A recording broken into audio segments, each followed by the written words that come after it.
Hello and welcome to today's webinar on go-to published resources for Pennsylvania genealogy. My name is Ginevra Morse. I'm the Vice President of Education and Programming here at American Ancestors and New England Historic Genealogical Society. I will be your moderator for today's session. This program is brought to you by the Brew Family Learning Center. American Ancestors and New England Historic Genealogical Society is a nonprofit organization supported by our members and donors. We provide resources and expertise in nearly all aspects of family history, and we're pleased to offer such programming for our members and friends around the world. Our instructor today is Ann Lawthers, genealogist with the Brew Family Learning Center here at American Ancestors. She lectures regularly on behalf of American Ancestors at conferences, workshops, and seminars. She collaborates with other expert staff to develop multi-week online and in-person seminars and lectures. And her areas of focus are New England and Mid-Atlantic research and migration patterns, as well as Southern colonies and Atlantic Canada. She is a graduate of Wellesley College and the Harvard School of Public Health with degrees in health policy. Now, many family historians, of course, many of you listening, your genealogical journey takes you to Pennsylvania. And since its founding, Pennsylvania really has seen countless waves of immigrants settle within its borders. And luckily, there are many published resources that can assist in your research. So in today's online lecture, Anne will share some go-to Pennsylvania-based published resources within 5 categories. She'll be looking at history, immigration, some record compilations, genealogies, and land. And you'll also learn more about these published sources that can really help you trace your Pennsylvania ancestors through a time and place. At any point during the presentation, type your questions into the Q&A panel at the bottom of your screen. We'll address those at the end. There is a syllabus for this session that can be purchased from our online bookstore. You'll find a link to that downloadable PDF in your reminder emails, and I will also drop it in the chat in just a moment. But we are recording this event, so starting tomorrow, you can freely go back and review any of the content. So if you're taking notes, don't worry. If you miss something, you can always go back and review it later. All right, so without further ado, I will turn things over to Anne. Thank you, Ginevra. As she has just explained, we're going to focus on 5 categories of go-to resources for Pennsylvania research. Since our time is limited, we're going to only look at 4 sources in each category. So by the end of this webinar, you'll have 20 published resources to keep in mind as you start and continue your research in Pennsylvania. Now, the map on the left-hand side of your screen displays the current counties of Pennsylvania, while the image on the right shows our library and the stacks on the 5th floor where we have hundreds of Pennsylvania resources. Now let's take a quick look at a couple of Pennsylvania features that have greatly influenced the Commonwealth's development. This map displays the topography of Pennsylvania with the coastal plain and the Piedmont in the southeast, the Allegheny Mountains of the Appalachian mountain chain sweeping from the northeast to the southwest and creating a region known as Ridge and Valley. And you also see at the bottom edge of the Ridge and Valley section the all-important Great Valley, which funneled settlers southwest into Maryland and Virginia. And then we have the high Appalachian Plateau in the west. Now, these 2 maps display the progression of land purchases from the native tribes to the Commonwealth. Notice the shapes on both maps. They represent large blocks of land sales over time. Pennsylvania is unique in that the land was purchased from tribes beginning with the formation of the colony in 1682, and each block of color represents a major transfer. Both maps are available online. The map on the top from 1875 has lots of interesting details, including the native names of places, creeks, forts, settlements, and the detail in the upper right-hand corner shows the area around Valley Forge. Now, the map in the lower right is called the genealogical map of the counties because it highlights the years that the native tribes sold the land to the colony and later the Commonwealth. The coastal plain was settled first, beginning in 1683, the Great Valley by 1736, followed by the Ridge and Valley areas in the Allegheny, and the Northwest settled last. So why use published resources for Pennsylvania research? First of all, you don't want to reinvent the wheel if you don't have to. Much research has already been done and compiled from records that currently exist. Using abstracts and compilation really saves time in tracking ancestors. And when something is published, it often has an index which can speed up finding of people. And published resources can be excellent finding aids to help you determine where and if records exist. Now, as Ginevra mentioned, these are the categories that I'm going to be covering over the next 50 minutes or so: history, immigration, compilations of church and other records, genealogies, and land.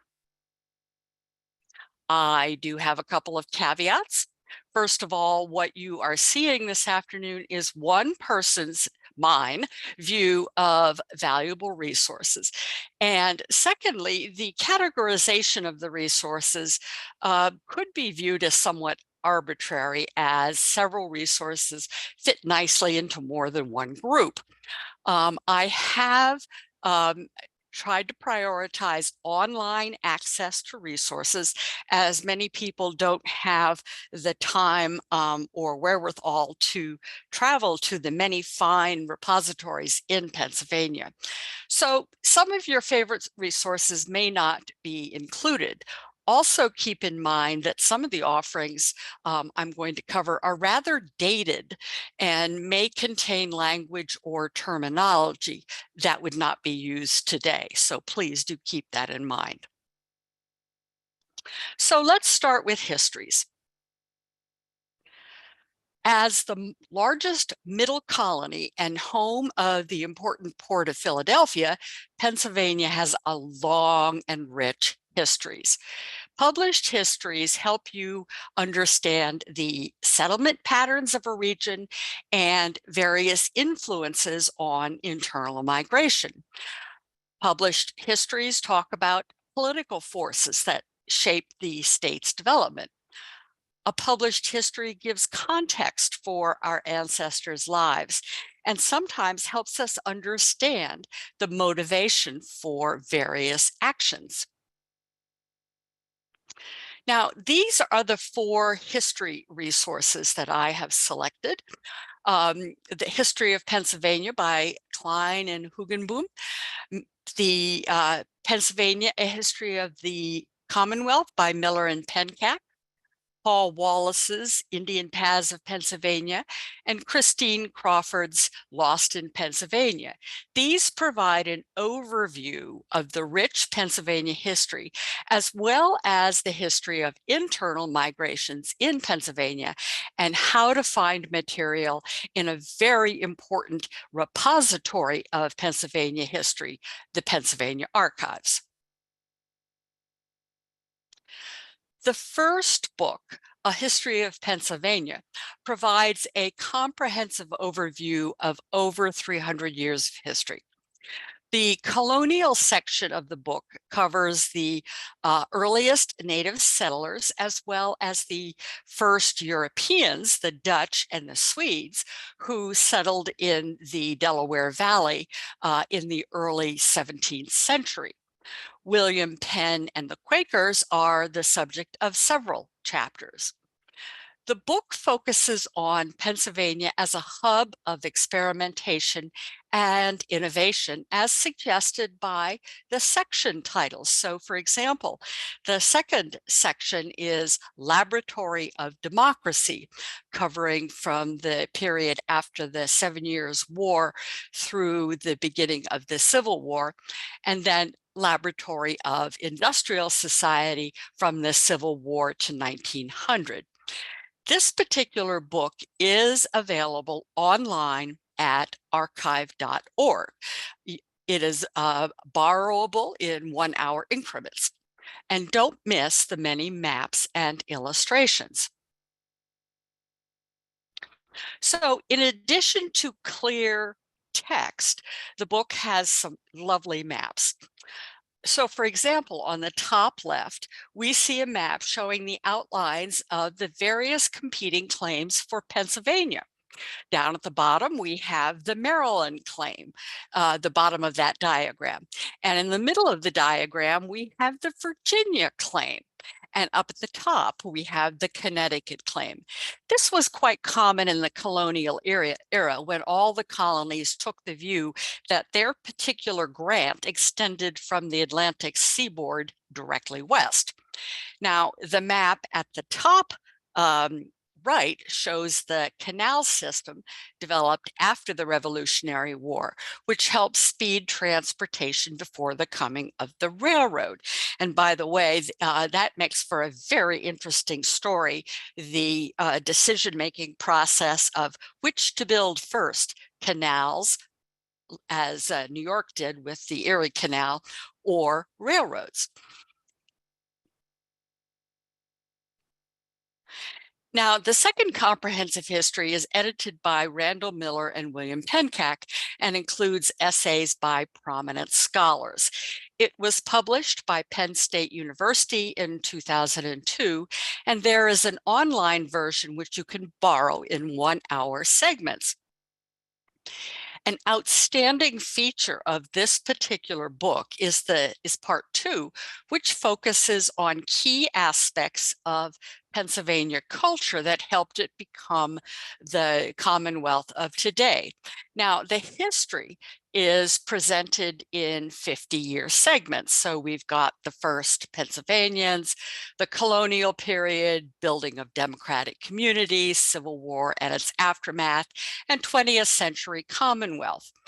And part 2 covers some of the topics that are listed here: geography, art and archaeology, folklore and folk life, and there's even a chapter on genealogy.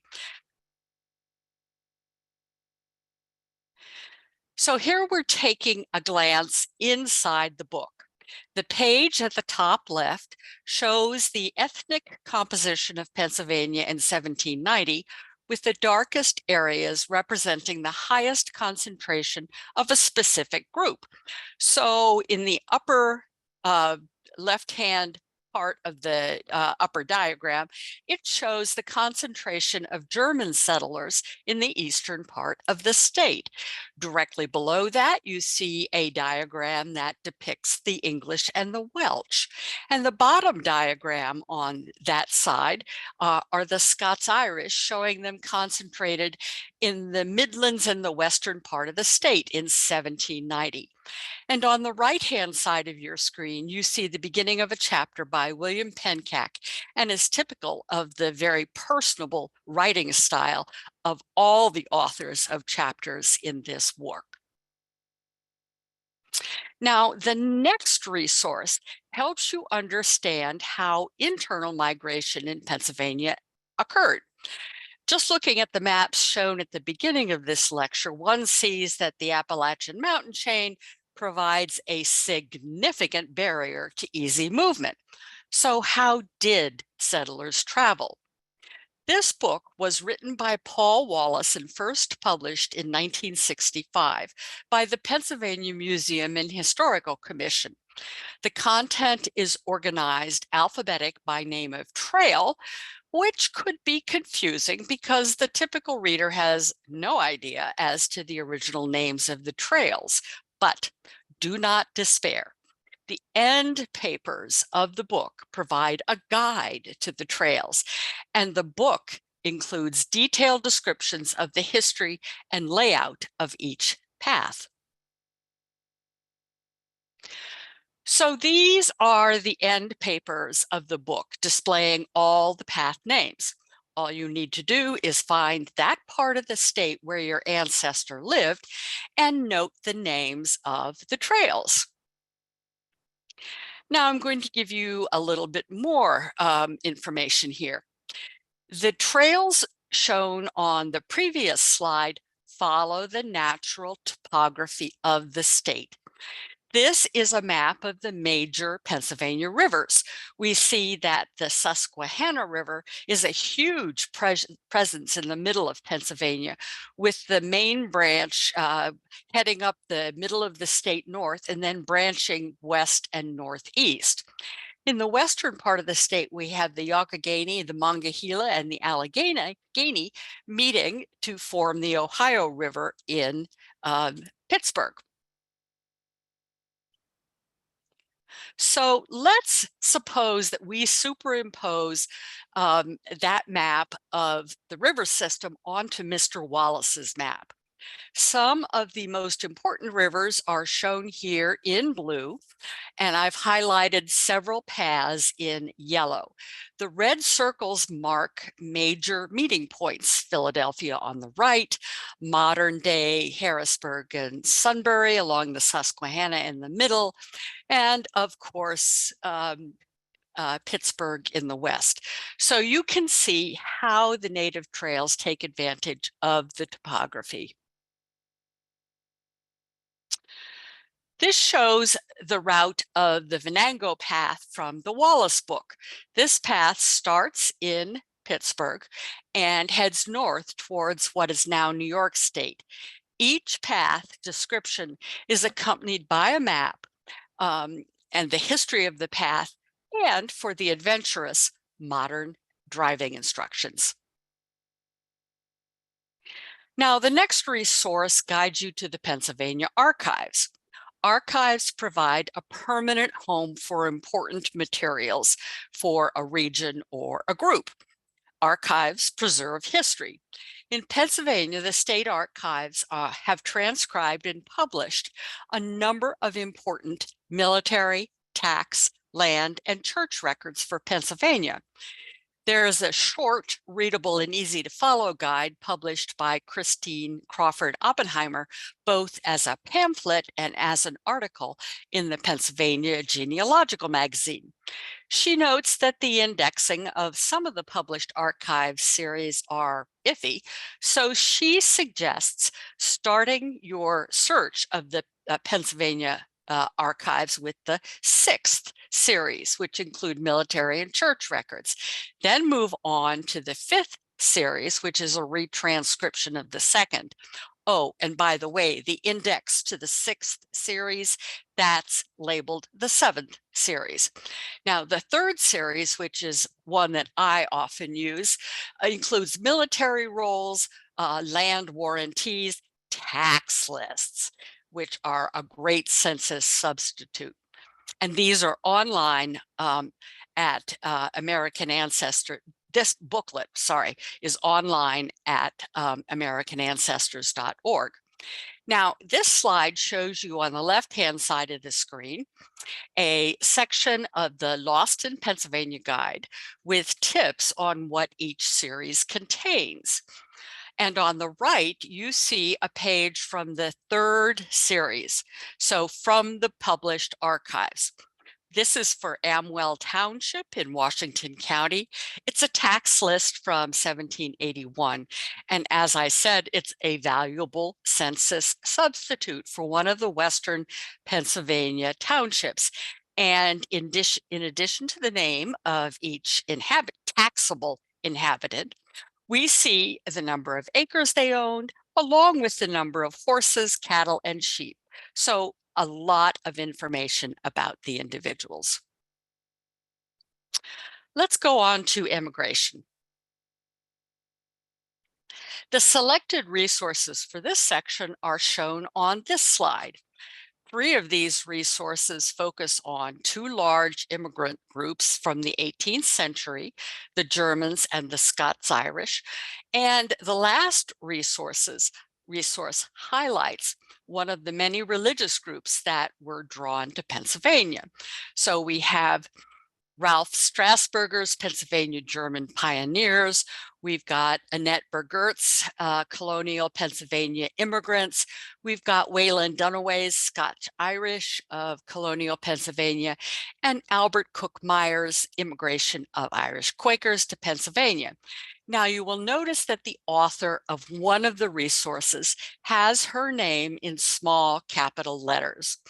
Here and throughout the rest of the presentation, authors that have multiple useful Pennsylvania books to their name are shown in small caps.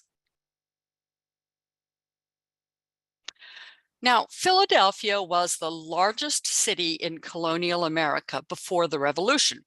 It was also the first port that required ship captains to file manifests, lists of passengers, for ships transporting non-British Commonwealth citizens beginning in 1727. Now, the graph on the right, which is online at the Encyclopedia of Greater Philadelphia, shows the volume of immigrants arriving in Philadelphia between 1710 and 1770 by decade. And the German speakers are represented in red, the Irish and the Scots-Irish are shown in green, and the English in purple. So in this example, we see that the decade of 1750 to 1759 has the highest volume of immigrants.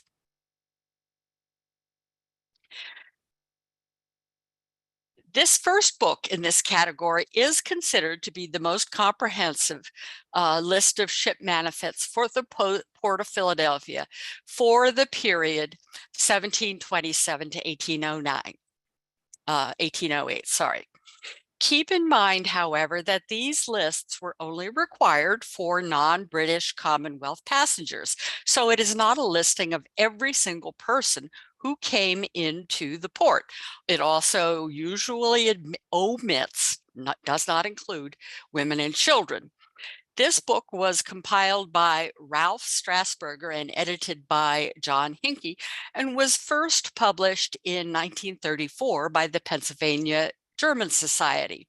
There are 3 volumes. The first volume includes a historical introduction and then a chronological listing of arrivals with transcribed names. And sometimes there are 3 lists per ship. List A is the captain's list. List B is a list of oaths of allegiance to the king, and list C are oaths abjuring the Pope. Now, volume 2, to my mind, is one of the most fascinating volumes because it has facsimiles of the passenger signatures if they could write their name. And volume 3 includes later, that is, post-Revolutionary War lists and indices. These volumes are online at Family Search, archive.org, and ancestry.com. These are the pages showing my 4th great-grandfather, Johann Jakob Hummer. At the top left, the screen shows the name of the ship, the 2 brothers, the name of the master, Thomas Arnott, and that the ship left from Rotterdam and went via Cowes in England and arrived on the 14th of September in 1749. Now, the list on the right shows his name, and I've highlighted 3 names because if a passenger could not sign his name, it is represented by an X. My ancestor could write, so he signed his name, and his signature is shown in the lower left-hand side of the page. Keep in mind that early German letter formation is very different from modern letter formation, so you may not immediately recognize your ancestor's signature. And in fact, I did have to go and consult a listing of common letter forms for the letter H because I did not at first recognize my ancestor's name. Now, this next book is by Annette Kunzelman-Burgert. She was one of several important Pennsylvania genealogists who devoted their life to researching aspects of Pennsylvania genealogy. I'm covering several authors in this lecture, and I've put their names in caps, as you see here. So Annette Burgert published 18 books between 1983 and 2000, linking German immigrants to their German homeland. It's really a wonderful resource if you have a Pennsylvania German ancestor. All of her works were carefully researched and documented. Unfortunately, they are not online, but do seek them out in a library or historical society if you have Pennsylvania German ancestors. Now, this slide shows pages from her book, Freinsheim to Pennsylvania. The table of contents at the top left lists the names of those who are covered in the volume, and I've underlined Martin Allstadt. And at the bottom left image shows the typical format for these books. She tells you where she found the immigrant. In this case, she found it in the Strasburger Hinke volumes. And in the middle, we see that she also found him in a church book of the Freinheim Reformed Church with the baptism of their son, Nicholas. And at the bottom of the page, we see a listing of the Pennsylvania records for Martin. Now, the page on the right shows the sources of information that she used for a particular book. So as I said, she was very good with her documentation. Now, this next resource describes the history of the immigration of Irish Quakers into Pennsylvania. It is authored by Albert Cook Myers and published in 1902. It includes a history of Quakerism, factors leading to the removal from Ireland, and then information from the Quaker meetings in Pennsylvania, New Jersey, and Delaware. Whoops, I'm I think sorry. I you skipped one. We're on the Scotch-Irish of colonial Pennsylvania. My apologies. I went 2 slides ahead. Okay, so this is a detailed history of the Scots-Irish of Pennsylvania. It is an old style book, which is chiefly valuable for the very good descriptions of migration. And it follows town by town family groups from Philadelphia. It also has a very extensive bibliography with both primary and secondary sources, and is available at archive.org and digital libraries at Penn State University. So this slide presents the table of contents for the book and the page from chapter 5, which suggests origins for Washington County settlers.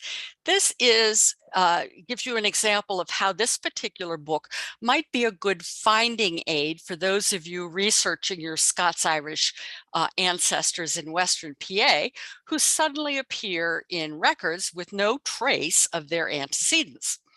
So the highlighted text on the right-hand side notes that Washington County wasn't noticeably settled until about 1769, and that the immigrants came, quote, mainly from the Cumberland Valley and other Scotch-Irish centers in Chester, Lancaster, York, and Dauphin counties, but was also augmented by a number of immigrants coming directly from Ulster. So this is an example of using this book as a finding aid. And now we go on to the Irish Quakers. Albert Cook Myers, the history of Quakerism, the various meetings, and detailed biographies of families in the Irish Quaker settlement, and it is online at familysearch.org. So the first two images on the left are from the table of contents, which give you an idea of the topics covered in the book.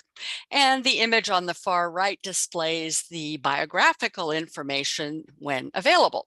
So at the top of the right-hand page, we see that Robert Penrose was received by the Chester meeting in 1724 on a certificate of removal from Dublin in 1721. And in the middle of the page, we see treatment of Thomas Park from County Carlow, along with information about his birth in County Cavan in 1660, his marriage to Rebecca Ward in County Carlow, and emigration in 1724 to Pennsylvania along with his family. So let's move on to church and other records. Many people who try to research in Pennsylvania despair when they learn that state birth and death records were not reliably recorded until 1906, and that some counties did record births and death from 1893 to 1906, and there are also a few records in the 1852 to 1854 period. But all hope is not lost. There are many prominent genealogists who have scoured local sources and published regional compilations of vital record substitutes, and I'm featuring a couple of compilations here. The selected compilations include a 3-volume set from 2 prominent Pennsylvania journals, an 18-volume set by John Humphrey of Pennsylvania Births, Paul Miller Ruff's Church Abstracts, and Edwin Wright's compilations of newspapers, wills, and other records. Now, the first resource is a compilation of vital record substitutes from the 2 premier Pennsylvania journals for genealogy: Pennsylvania Genealogical Magazine and the Pennsylvania Magazine of History and Biography.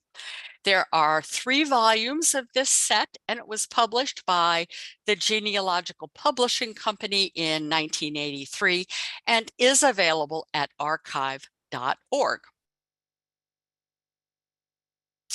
So here's an example of the table of contents from Volume 1, and I've highlighted the article titled Records of Moravian Church, York, Pennsylvania. And on the right-hand side of the screen is page 195, showing the family register of the married brethren and sisters of this communion. The 14 children listed here are the offspring of Franz Jacob Muller and Anna Maria Bolin. Now, the next resource is Pennsylvania Births, prepared by John T. Humphrey over the course of his long and illustrious career. Each of the books in the series includes maps and transcriptions of church registers. The 18 counties captured by the Humphrey works are shown on the right-hand side of the page. Unfortunately, you will need to seek these books in a library or an historical society, as they are not online. This map displays the counties that are covered by the 18 volumes of records by Humphrey. They are all in southeastern Pennsylvania. And this slide shows an example from the Berks County book. It includes a map of the townships of the county on the far left, a listing of where the records in the volume come from, along with their dates. This is the middle image on your screen.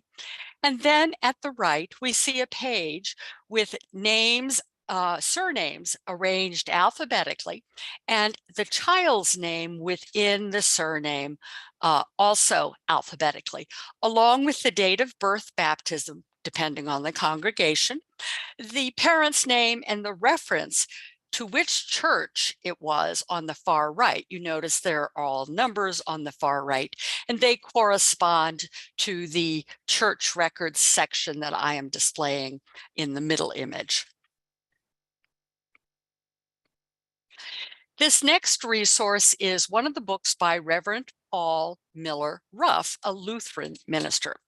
Reverend Ruff spent his retirement transcribing church records. He has about 80 books of transcriptions from Western Pennsylvania. None of these are online, but they are available through historical societies and libraries. He specialized in transcribing the German script into English, and the list of the congregations is and the counties they are from is shown on the right-hand side of the screen. Now, to this map, I have added the counties covered by Ruff to the counties covered by Humphrey. So Paul Miller Ruff covered the western part of the state. Humphrey focused on the southeast portion.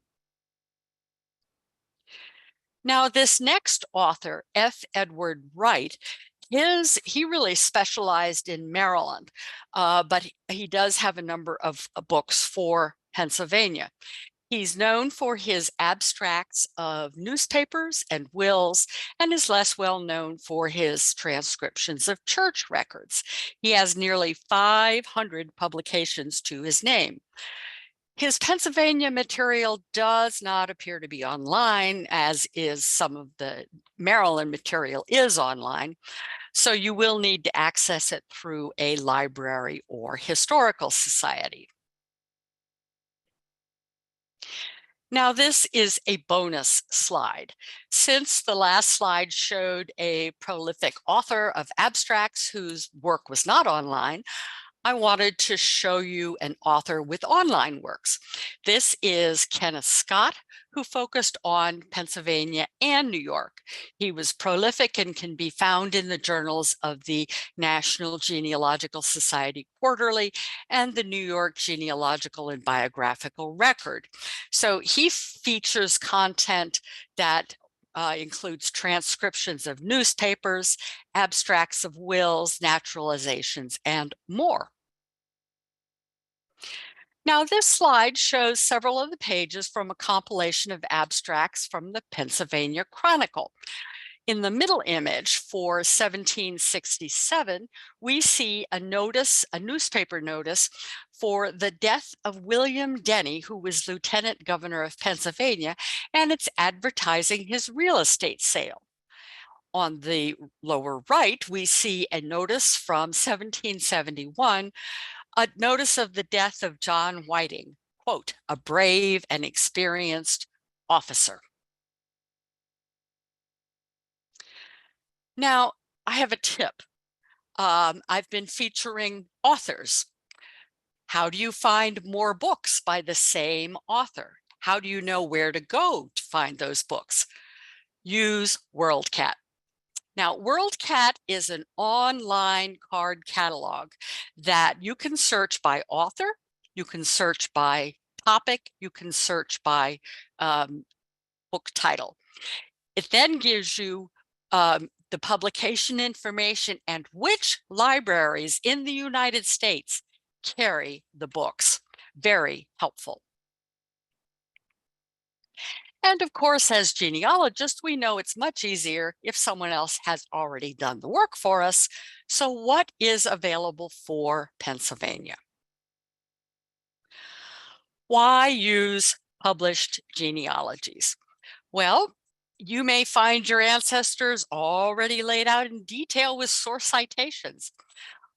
What I find very helpful is the ability to really see family connections and to distinguish between folks who share the same name.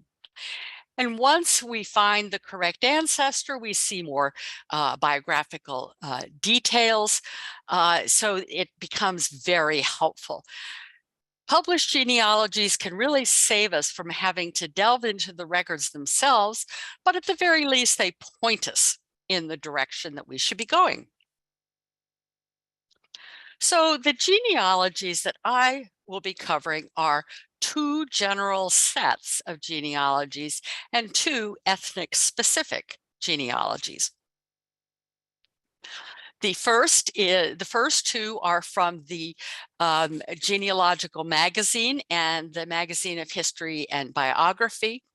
And these are a compilation of articles that were published between 1877 and 1980, so quite a large span of years. And these compilations were published by the Genealogical Publishing Company in 1981 and 1982. You can have online access to these through archive.org and ancestry.com. So this slide shows the table of contents on the left from the set that is from the Genealogical magazine. Here I was intrigued by the mention of two articles with the surname Bell.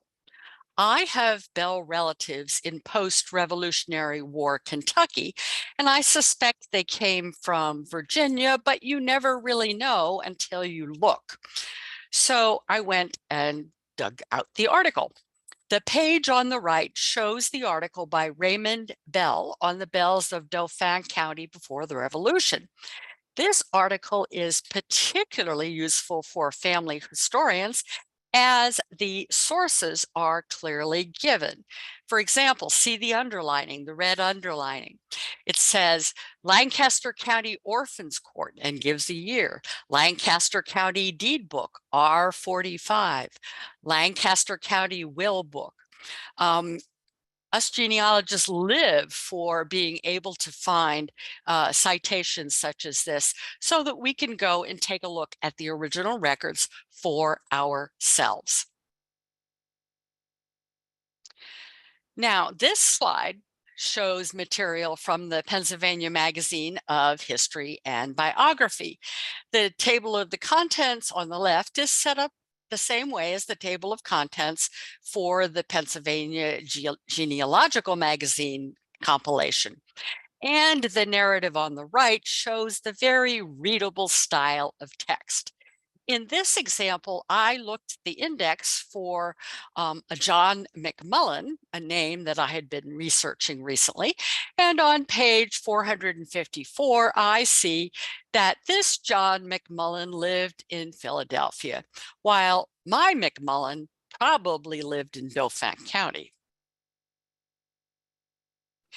Now, the next resource on the Scots-Irish and German genealogies publication by William Eagle was originally published in 1886, but has been republished twice, first by Clearfield and more recently by the Genealogical Publishing Company. It is available online at archive.org, so it is fully searchable by name. And I am displaying just a few of the surnames that are included, such as Beatty, Wallace, Wiggins, Stewart, etc. Here is an example of the table of contents of this particular book and the beginning of the Beatty family genealogy, or Beatty, depending on how your family pronounces it. I have Beattys in my family line going back to Philadelphia in 1740. Alas, the family described here emigrated from Northern Ireland in 1760, which is too late for my particular ancestor. The last resource on genealogy covers the Welsh tract of Pennsylvania, which included almost 12 townships in the present counties of Montgomery, Delaware, and Chester. The Welsh tract boundaries were established in 1687, but by the 1690s, the land had already been partitioned among different counties, and despite appeals from the Welsh settlers, the tract never had self-government. The book includes detailed descriptions of the lives of the original settlers, along with maps and discussion of migration of the families.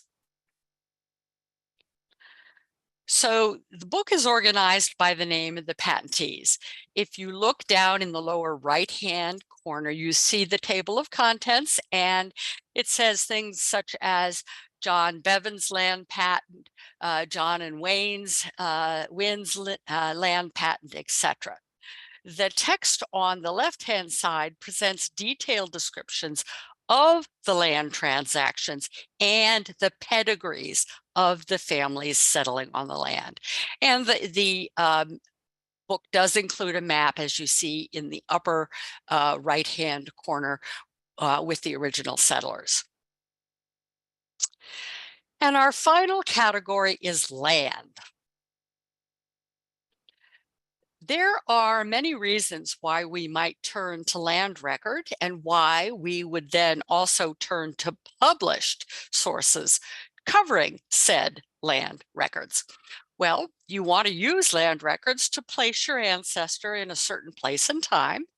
You may find family relationships described in the descriptions of the transaction or in the description of the origin of a particular piece of land.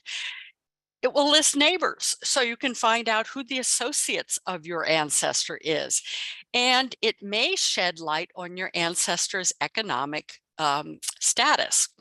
Now, in terms of using published sources, it can be a lot easier to look at a typewritten published source than a handwritten 16th or 17th century land record. So published sources typically list all the grantors, that is the sellers, the grantees, the buyers, alphabetically or via some indexing. All names are often indexed and makes searching easier. And abstracts are particularly useful because they can help you quickly compare land and names, and the citations will take you to further resources. So the 4 resources I'm going to talk about are Donna Munger's Pennsylvania Land Records, a book that everyone doing land research in Pennsylvania needs to consult. An example of one of the many books by Sharon Cook McGinnis on the township warranty maps of Washington County, Pennsylvania. And then the Commonwealth Land Office. And if you're doing land research that covers the time of those first transactions from William Penn or Penn's heirs to an individual, you're going to need to consult the Commonwealth Land Office. And then the final resource is about the Virginia claims to land in Western Pennsylvania and how to find your ancestors who might have lived there. Let's start with Donna Munger's guide. This is an essential guide to understanding Pennsylvania land records. I showed the map earlier as it displays when the new land became widely available to settlers, and I've reproduced it at the bottom lower corner of this slide. So for example, the new purchase area in 1768 in gray on this map is the territory that was ceded by the Iroquois Confederacy to Great Britain in the Treaty of Fort Stanwix. And it's a very large swath of land. And she covers where to find those records. Now, the land acquisition in Pennsylvania followed a process used in many other areas. It starts with a settler making an application. They then receive a warrant, a piece of paper that says, yes, you are eligible to have a survey made. The survey is made, returned, and then when the settler finally makes a payment of appropriate fees, the patent is given. So this shows the contents of the Munger book. It has 4 major sections, and the 3 sections about the land have categories of purchasers and categories of land. And you will see that, especially in these last 2, you see that one of the category of purchasers are presumptive settlers, i.e. squatters, and squatters are also listed in the last category. So these are people who settled on the land before the government caught up and created a process for identifying and legalizing the squatter's land. And it's important also to note the category, not only the categories of purchasers, but the categories of land, because that's what the records get filed as: last purchase, new purchase, east, west side, etc. So this slide shows pages from part 4, the Commonwealth section in Munger's book. On the left is a discussion of squatters and speculators, and on the right is where you would find records related to Connecticut claims in Pennsylvania. Now let's look at one of Sharon Cook McGinnis's books. She has a series of books to help researchers find their ancestors. Although the warranty maps that she compiles are freely available through the Pennsylvania Historical and Museum Commission, the index and organization of Dr. McGinnis's books are worth their weight in gold.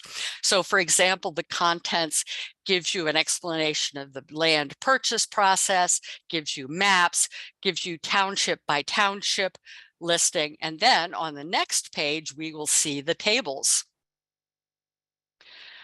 This slide shows a typical page.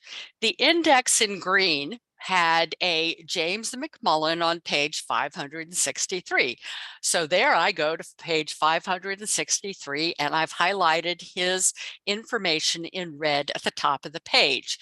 So you get his name, he got the warrant, the tract name, and by the way, Pennsylvania land in Western Pennsylvania was given a name up until the early 19th century, the amount of land, the date he got the warrant, the date the property was surveyed, the date it was patented, and to whom, because oftentimes the person getting the warrant didn't get the patent. And then you have the important numbers of patent book, survey book, and then the last column is something known as the coordinates.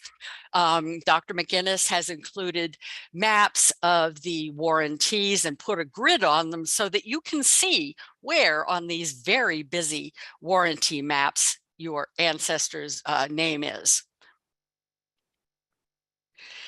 Now, this leads us to the Commonwealth Land Office and its records. They have the township warranty maps. They've got images of the warrant register, images of the patent index, etc. Let's take a look at the warranty maps on the next slide. This is the page from the Pennsylvania Archives, warranty township maps. It's listed by county and within county by township. I scrolled down to find Washington County, and I was looking for Pike Run because that's where Mr. McMullen's land was. And here we have the map as available from the land office site. You can see there's an awful lot of text. Thank goodness for that, the coordinates in the McGinnis book. And I have pointed and highlighted to Mr. McMullen's piece. Now, the land office also has survey images. To find those, you go to the copied survey books page and locate the reference you need. Here, armed with the information from the McGinnis book, I'm looking for volume C17, page 279, which I found and is shown at the left-hand side bottom of the page, the actual survey and a description of the survey. And our final resource source covers records of the Virginia-Pennsylvania land dispute. In 1754, Virginia and Pennsylvania were both vying for ownership of what is the southwest corner of Pennsylvania. Virginia went and issued patents for what is now Greene, Washington, Westmoreland, Allegheny, Beaver, and Fayette counties. So this book gives you the history as well as the names of the individuals who got Virginia patents and then had to convert them to Pennsylvania patents after the dispute was settled. So these are pages from Eagle's book. The top is a listing of individuals receiving a Virginia certificate, and the bottom is part of the slide shows the beginning of an alphabetical list of Pennsylvania soldiers entitled to donation lands. So in summary, you're going to seek published resources for history, context, ease of reading, abstracts, and compilations. And once you find an author, do look for other works by the author because there are a number of people who have specialized in published Pennsylvania resources. And for free online material, check out archive.org, Hattie Trust, and Family Search.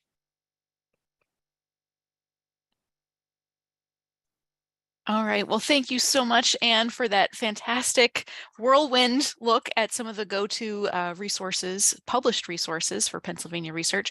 Before we get to your questions, I just wanted to let you know about a few upcoming programs.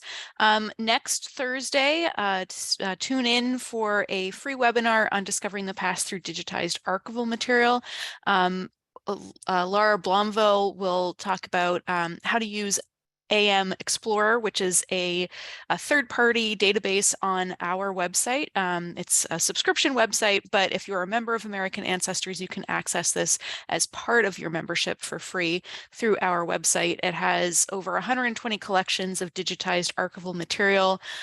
So definitely tune in for that to learn how to make the most out of those resources. And if you're listening today, chances are you have roots in Pennsylvania, and we are offering a 4-week online course on Pennsylvania research, 4 centuries of history and genealogy. Those are Wednesdays in May, and you can register now on our website. And to learn more about these programs and everything that's coming up, whether it's online or in person, go to americanancestors.org/events. All right, so let's get to some questions. A great foundational question. Sarah asks, would you consider researching in these published sources superior to doing research in primary documents? I do not consider it superior, but it's an excellent first step because unless you have years of experience with some of the primary sources, such as the original land records, they can be very frustrating to navigate. And using a published source, either abstracts or compilations, can save you a lot of grief until you've exhausted other sources. And then as you gain experience, you can turn to the primary material. Great. Now, a few people have questions about trying to find published resources for specific counties or specific areas. What's kind of the best step to see what's available for a certain area? Well, the WorldCat, actually 2 different things. WorldCat, you can put in a county. It will give you everything about the county. It won't necessarily be a genealogical source, but for genealogical material, I would go to familysearch.org and search their research wiki. These are published articles, and you're going to type in the county and Pennsylvania, and up will pop an article with lots and lots of very helpful links to material and to resources for the area. We've also had a few questions about locating what we would consider vital records, birth, death, marriage in, say, the 18th century for Pennsylvania. Can you clarify, are there Okay. what we would consider vital records for that Okay. period? Vital records is a term that is used for government published documents. In the 18th century in Pennsylvania, you're not going to find government documents relating to births, marriages, and deaths. What you will find are church records. So we call them vital record substitutes. They are referring to vital events, the birth, marriage, and death. So you would go to church records, you would go to cemetery records, as go-to sources looking for documentation of the specific date of your ancestors' birth or death. And a follow-up, Kathleen asks, so are these church records, are they found by location or denomination? Excellent question. As you can see by this presentation, some authors have helpfully put them together by location. You are more likely to have success by denomination. And again, I would point you in the direction of Family Search Wiki, looking for specific denominations. So for example, if your ancestor was Scots-Irish in Western Pennsylvania, it's highly likely they were Presbyterian, so they would not be covered by Reverend Ruff's records unless they happened to go to a Lutheran church, but more likely they would have gone to a Presbyterian church. So your first challenge is figuring out what the denomination is of your ancestor. And then you can look by location. But Pennsylvania is also known for the wide diversity of unique and interesting religious groups that were attracted to Pennsylvania because of William Penn's focus on freedom of religion. So for some of the less well-known groups, Moravian, Schwenkenfelders, you might need to look by denomination rather than location. And speaking of searching by location for any type of records, any kind of published resource, I think you inferred that boundaries changed Yes. quite a bit. How do you kind of see, is there a good resource to learn how and when those boundaries change so you actually know where your ancestors were? Absolutely. We all have stories of the ancestor who lived in the same place for 300 years, but lived in 3 different counties. 2 resources.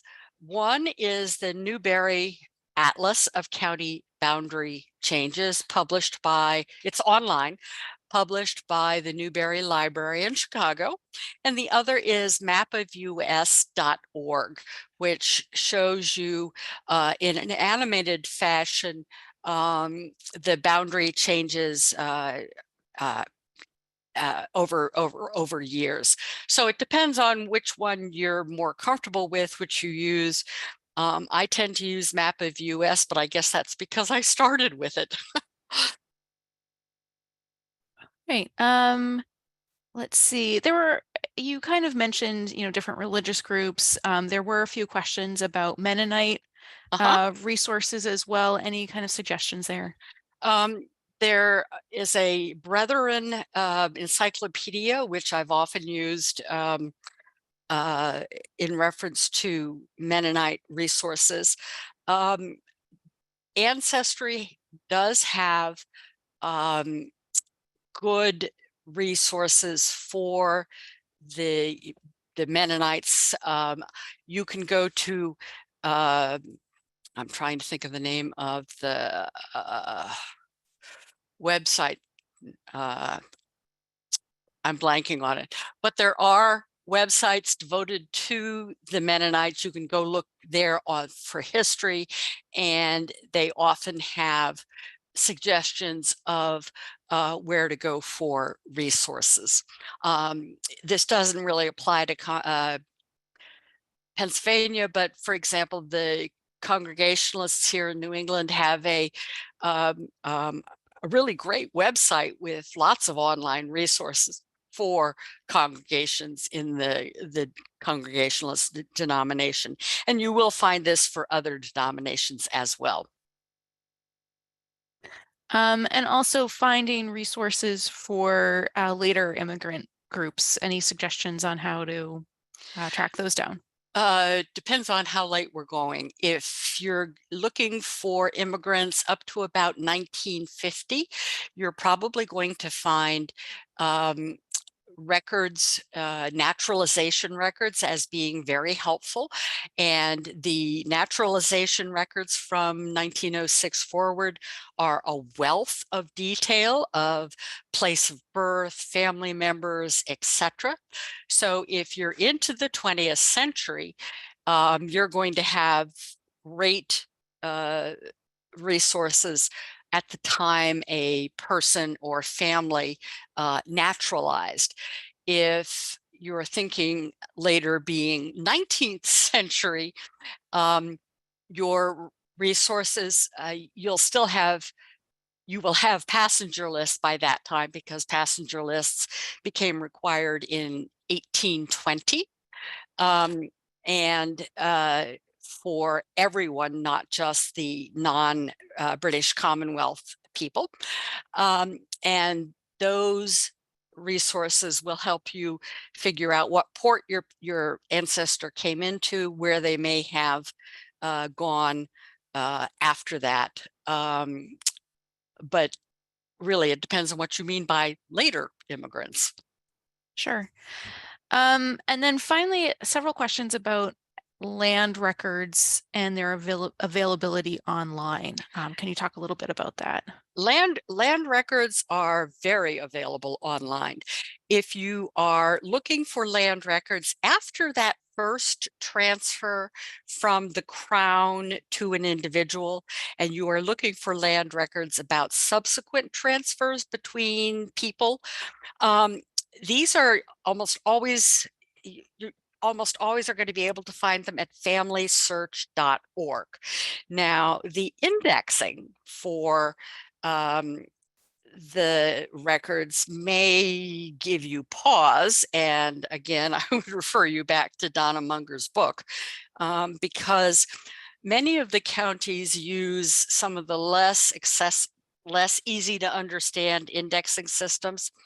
But nonetheless, they are very available. They just aren't transcribed. Although Family Search, well, they aren't transcribed and they aren't indexed either. Family Search is working towards indexing more different land records. I don't think they've gotten to Pennsylvania yet. All right. Well, thank you again, Anne. Unfortunately, that's all the time that we have for today. You've covered a lot. A reminder that there is a purchasable syllabus for this webinar that lists all of the full references to all of the resources that Anne mentioned, provides a lot of the detail that was provided on the slide, as well as other resources and other suggestions for your research. So that can be purchased on our online bookstore. In the follow-up email that you'll be receiving later this evening, you will receive a link to the recording, which is freely available on our website as well as our YouTube channel. And then it will also have a link to the syllabus. So if you can't find it on our bookstore, you'll certainly find the link in your follow-up email as well. And a reminder that if you have additional questions, you can always reach us by using our free chat service. It's free, open to the public, Tuesday through Saturday, 9 to 5 Eastern Time, with extended hours on Wednesdays. Again, you do not need to be a member of American Ancestors to take advantage of this. It puts you in direct contact with a genealogist. You can ask a reference question. Maybe there's some hard to read handwriting that you need help with. So just go to americanancestors.org/chat. So thank you again for joining us. As you leave the event, you'll have the opportunity to fill out a survey and give us your feedback feedback. As we continue to expand our webinars and online offerings, any and all feedback is extremely helpful and appreciated. This free webinar was made possible by the generous support of members and friends around the world. Please consider making a gift to American Ancestors to keep these programs free and to create more for the future. And if you'd like to access how-to resources or learn about upcoming online educational programs, please visit us at americanancestors.org. Best of luck in your research, and I hope to see you at our online programs in the future. Goodbye for now.